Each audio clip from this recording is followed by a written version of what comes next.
I plan to have the show in a great way. Though the show is not small anyway, but it's just a way of saying that, yes, if you do small things in a great way, then it becomes a great thing that you have done. I am blessing Eichie. We thank you so much for always making it a duty to be part of Front Burners. You know what the show's about. If you don't, I'll be glad to fill you in. It's about shaping the narrative that will lead to change, turning things around. So we ignite the conversation that will spark up change. I have two gentlemen by my right and by my left. They always accompany me. They can't do without me. See, I just feel glad that they always want me in their midst. But I too want them to be around me, because together we can make that change happen. One of them is Dr. Idahosa Osamhanze, and the other is Oyinpreye Krumale. Good morning, my partners. I thought I was the right-hand man. Hey! You know, there was a time you used to show me Pepe. Oh my God. When you saw somebody else, you now adopted that one. You can imagine. It's my turn now. It's nice to be here again on the Front Burners, while we put lights on things that matters to all of us. And today is going to be a great show. And don't just go anywhere. Stay tuned and you will have the best of it. How are you feeling, Pri? I'm okay. Good morning, comrades. Yes, it's 27th of February. Like God, this this February is coming back again. When I hear that word comrade, I see a cup of tea. Oh yes, oh yes. And we see what his fellow comrades are Yes, doing. they're doing. Yeah. You know them. Who are they? You know them now. Let's not The call only them. comrades I have are here on the table. Okay. And the good Nigerian people. All right, good Nigerian people. There's something you don't want to miss, and Swift Aderinto is waiting to take you on that journey. I have no doubt you found something you do not want to miss very interesting with Swift Aderinto. Now let's have insight into other stories that made it into the news. The UK's Foreign Commonwealth and Development Office, FCDO, is planning to leverage £204 million in private sector investments to boost Nigeria's agricultural sector. The target is 3.79 million smallholder farmers, with 50% being women. So this program, through Propcom Plus, is an 8-year UK-funded initiative that began in 2023 and is going to terminate in 2030. The program aims to enhance climate resilience, increase productivity, and improve food security, which is very, very, very important, while also addressing environmental and economic challenges in rural areas. This program is already active in states like Kano, Kaduna, and Adamawa. Katsina state has now been added following discussions with the governor of the state. So, to empower a lot of smallholder farmers, 3.7 million smallholder farmers. That's a lot. If smallholder farmers are empowered to do much more, it will improve food security and it's going to help. But we look at how the plan of this initiative is. It started in 2023. And it's going to terminate in 2030. That's an 8-year plan. And this initiative is not even a Nigerian initiative. It's funded by the UK, having 3.79 million smallholder farmers. What do you think is going to happen when we replicate initiatives like this across other states of the country? This majorly, the beneficiary so far has been states in the northern region, because we have lots of agricultural activities ongoing in those areas. But if we have, let's say, another 3.79 smallholder farmers targeted, and we're talking about food sufficiency and even having for exports, Doc. Well, there's no doubt that the relative driver of any economy are these smallholder farmers who on daily basis go to the farm to work. Somehow you can call it subsistence farming. Farming, yes. Feeding themselves and really not necessarily relying. And some of them also have some for commercial purposes. They can also harvest and they go to sell. But I think it's a good thing to see people invest in smallholder farming. But like we've always said here, foreign aids are things that somehow we have to look with a binocular lens. Now, when you look at that report, you find that we're told that for implementation, out of a 204,000 pounds, million pounds, we're going to use 95 million pounds for implementation. Yes. Whatever it means. That has already been committed into it. 95 So whatever it million means, pounds. it means for it. It said that it's going to be used for implementation, and that's a whole lot, because if you take 95 away from 200, 99. It's less than half. what you have is just small. It's just a little over half. So I'm going to come in close to about 40% of the fund for implementation. And this is one of the arguments that, of course, we've all had conversation around foreign aid, which is the real reason Nigerians, Africans must begin to look inward in terms of how to support and develop themselves. Because a lot of people have argued that once these foreign powers are giving you money, they ensure, yes, the money is coming to you, but it's actually a number of it or a quantum of it is actually retained in the own country and you never really see it. So these are, for me, what the challenge is. Yeah, it's free gift, as they say. So we can't query what a free gift is. But this is going to be spread over a period of 7 years. 8 years. 8 years. How that pans out is a question for another discussion, and what effects and impact this is actually having. But I have always advocated what I call targeted farming, where we are deliberate in exactly what we are putting money into. And then it is easier for us to be able to measure whatever that is coming out from that kind of a thing. Say, for example, a sesame seed we want to drive and make Nigeria self-sufficient in sesame seed. And we know that this fund that is coming is going to be plowed into that agricultural line alone, so that we're empowering maybe smallholder farmers and aggregating them into communal kind of farming and developing them. And then, of course, we know that UK is expecting Nigeria to grow sesame seed for them, and then we're planting it and we're sending them abroad, and we're getting foreign exchange in return. That, for me, is what I feel is the right way to go. But again, it still comes back to the point I made yesterday. Where there is no vision, you see, the people waste energy, as the Holy Book says. So we as a people must develop a strategic document and plan on how we want to make progress. We cannot be good in everything. We can only be good in one thing. Let's just imagine all that we're doing is one product.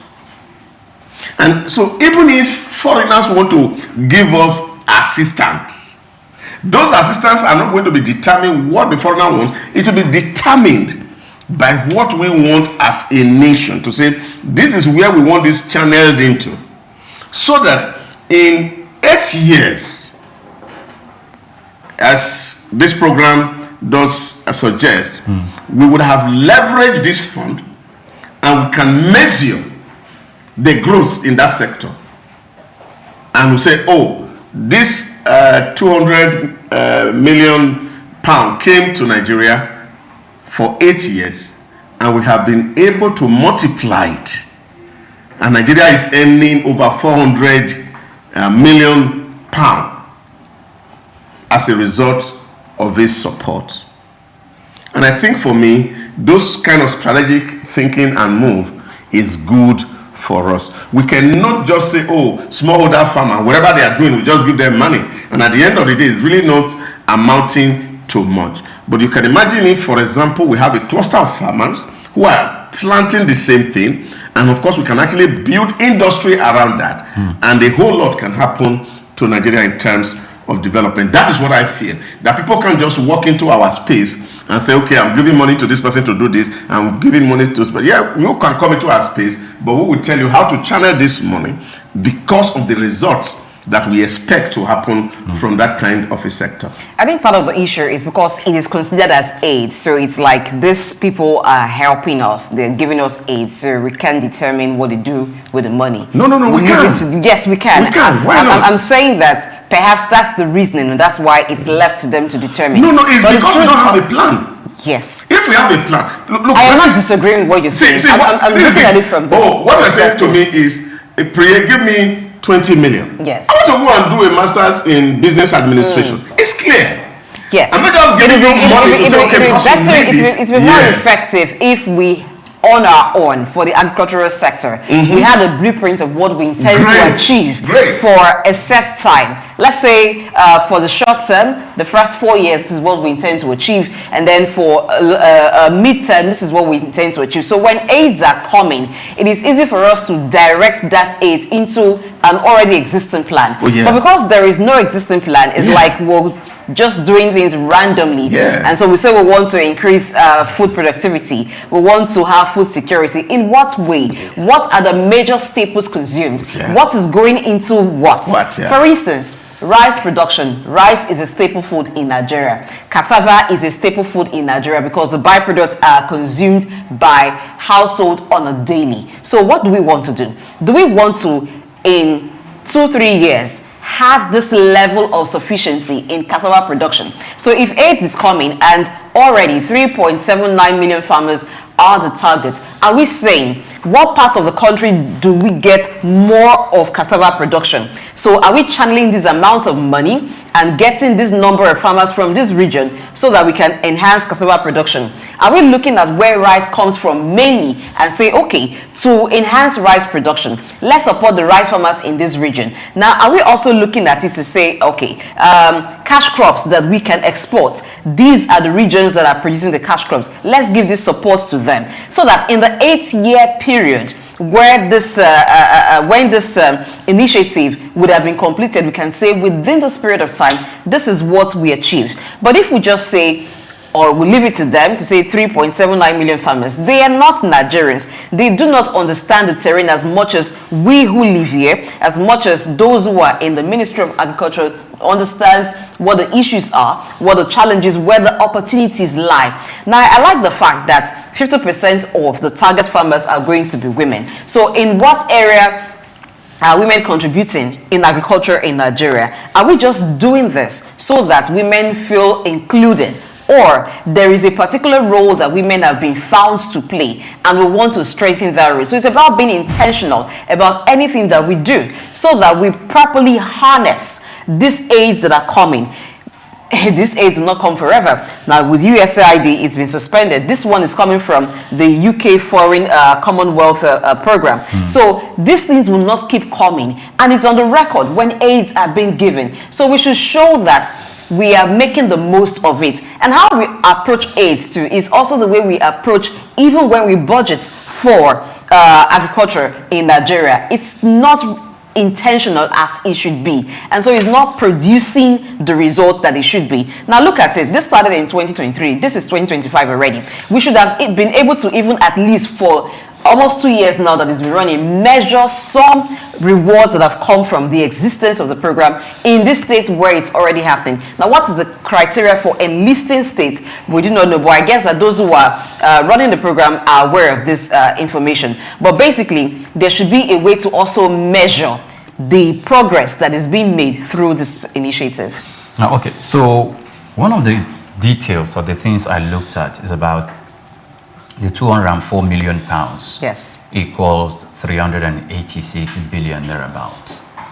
So we are removing like 43% thereabout for implementation. Yes. Okay.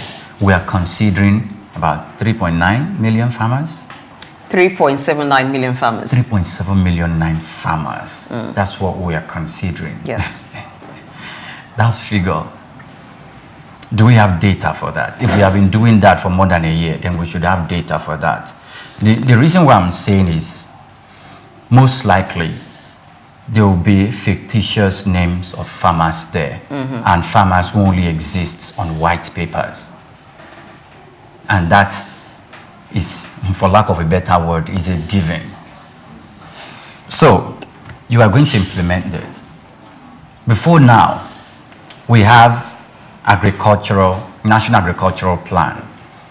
Even though we know that when different administrations come into place, the plan will seem to change, and the project that the previous administration was executing might be left, redundant by the current administration, by different administrations, I mean to say. So, if we do have that plan, when these funds are coming in, that's where we should be channeling them to, because we heard that there's a dam in northern Nigeria that collapsed because of excess water it's receiving from other dams in other countries. And if we're to channel that specific dam and that water, it could be used as a form of irrigation to different farms in the northern part of the country, because we all know that the northern part of the country, and that's where most of the farms exist. And I'm not surprised that this specific project is for states in that part of the region. So I quickly wanted to take a look at what they were looking at. One of their pioneers, yesterday we were looking at resilience. Yes, climate resilience agriculture. Climate resilience agriculture. What do they mean by climate resilience agriculture? They say there's something like renewable climate resilience agriculture. What do they mean by that? That we do not have to bring in instruments and equipment that will, emit carbon emission that will be detrimental, that will hurt the atmosphere or the environment, and all. So you could see them making the decisions. How about, okay, in terms of decision making, can it be 70-30? Can it be 80-20? Can it be 75-25? And in this specific case, we'll need to point out that, look, yes, agriculture and this, resilience farming and that, this is what we need and this. But look, we have a plan to make sure that we achieve at least 3 times harvest in a year. So can you work with Naseni to achieve that? Can you provide us the technology? Don't even give us the money. Can you provide us the technology to achieve that? If you're talking about implementation, you bring the $95 million for implementation, and for the other, bring technology and bring expertise on ground that will assist our large farmers in the country, in the north, for us to make sure that we achieve harvest 3 times in a year, or probably all year round. Can you come build these facilities in the northern part of the country? Let's see if they will acquiesce to that, because this is not, when the West gives, when they give out donations and grants. There was a Kenyan national, or one of the African national, and he was speaking to a delegation of the United Nations, and he said, look, you come to my country, you take away the raw materials to your country, and you want to assist me. Most of the time we heard that the United States or the UK, they send out money for things to be built in other countries. How about you come and build the plant in my country and not give me that money, or channel that money into an area where it's not a priority for me? I think until we get to that stage, maybe they are working with the word that says a beggar has no choice. I don't think it's exactly that. Well, maybe that's what most African countries and Nigeria is working with. I think they will be open to collaboration. They will be open to ideas. But are the ideas coming? No. Sorry, Blessing. This is what I want to point out. They cannot help you with something that will make you independent and completely, isolated or relying on them. And when we look at even when we talk about globalization that doctor does not like at all, and all of that, you see that most of the time it's technology that African countries need to measure up to a specific level with the West, and this technology doesn't come cheap. it's very expensive, even though some of the raw materials that were used to develop that technology, and most especially the infrastructure, is taken from Africa here. So if their help is coming, they're not going to make sure they get you to a place where you'll be independent and completely self-reliable, and you don't need their help I don't think anymore. it's even their responsibility to make you independent. But, Africa also has a role to play. And if we look at what the initiative is going to bring on, they're going to ensure climate resilient agriculture. That's the way to go. Because if we look at where the world is what this shifting climate to, resilient agriculture yes, it's important for us to understand. Now, there's a whole lot of innovation that is going on in agriculture, and the most recent is the hydroponic agric, where people are actually able to plant without soil. A company from Oman had done that successfully in United Arab Emirates, the biggest hydroponic farm in the world. About 16 fruits are produced inside a building, and there is no soil, not required. And you know what bush burning does to the environment, yes, cultivations, and how it depletes the environment. Now people are doing vertical farms, so rather than build farm horizontally, farms are now built vertically up inside the house. And before, United Arab Emirates, if you see all the hotels, all the super malls are all getting fruits from other parts of the world. But in recent time, if you see carrot that's as big as my hand like this, and they all produce soillessly inside Dubai there, and the mall is there, and the farm is happening there. So that's a kind of innovation into agriculture, especially in an environment where we also see that a whole lot is happening. So we don't even need too much of irrigation. This is done right inside the building, and all the nutrients. I think in the UAE about 16 types of crops are grown in there. And once you can do all that, you have kind of protecting your environment against tilling, bush burning, and the rest of it. And then, of course, the human expansion, you're also having to leave space for people to farm. There's also a type of farm that people are also doing today, where people are farming in sack around the household, necessarily not having to go to be looking for. Because whether we like it or not, the elementary principle of economists has said to us that land, which is a fixed factor in production, is not going to increase. So population is doubling and tripling, and we're looking at a world that will be 10 billion in 2030, and you're saying, where will these people live, and how are these people going to feed? And this also, for me, is one of the things that I have always advocated, that as Africans, and as especially Nigerians, yes, we say, we have land that are uncultivated, but we must also realize that we are growing in population, and very soon we will be constrained in land. How we use land become a big challenge. And this again takes me back to my initial submission, is that, yes, somebody want to give you free money, somebody want to assist you, but you also have a way to say, yes, this is where my core competence is, and this is the area where I need help.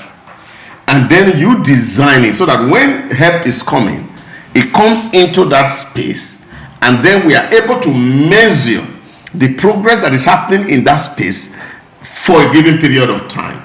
And this is one of the issues that we have not done well as a people, as a country in quote, because somebody said yesterday in healthcare, Lagos have a plan that is running, and that plan seems uninterrupted. So we need a national plan, not just written in paper, that the blueprint of that plan says to us, this is what mileage we want to make in agriculture, this is what mileage we want to make in industrialization, so that when help is coming from other people who have enough to give, then we'll be able to channel it into this area of growth.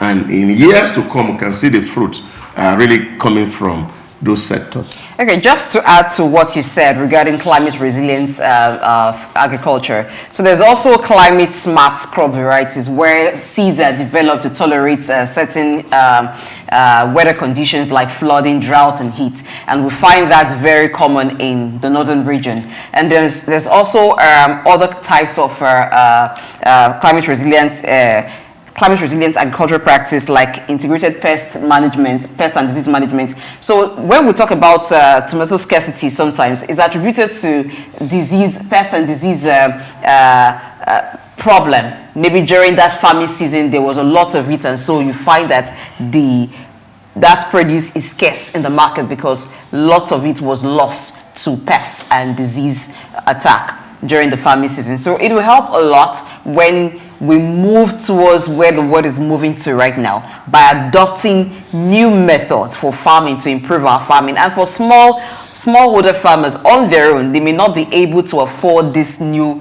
technology or be open to the methods because they probably are not aware of it. But when you're part of an initiative like this, it helps them. But I think what we need to do is to provide the templates under which things like this can happen so that the widespread effect can be felt. You talked about Naseni. So where industries, agencies that needs to come on board, yes, let them be part of it so that there will be a robust effect of this initiative and not just leaving it totally because the fund is coming to them. So whatever it is they say, they may say that based on the limited knowledge available to them, but we can say this is what we think will work better with what you are bringing. Because somebody can say, I want to buy you a car. You may tell the person, well, a car is not actually what I need now. I would need maybe money to start a business so I can later buy the car and be able to maintain the car. So that's what Doc is advocating, that we should be able to tell them this is what the area we have need and not just accept the grant and it's implemented in a way that would not really benefit us much at the end of the day. Yeah, but can we also look at another side to this story, which is even the security implication? That we also must be very careful. Like what happened, you said? For free food. US aid. Yes, and see that this fund are actually coming for help. And there are no strings attached to it. Yes, our already existing problem. Because also looking at the area where this fund is being channeled, to actually see that this thing is going into agriculture. And not because we need to really see what the fund is producing and who are these beneficiaries. And we are not also funding people who create problem for us. That's where data is key. That's where data is key. If the data is available, then it will be easy for one to tell what's actually going on. But when the information is not there, one could only be left to speculate. But we hope that it will go for the purpose it is intended, at least for our good.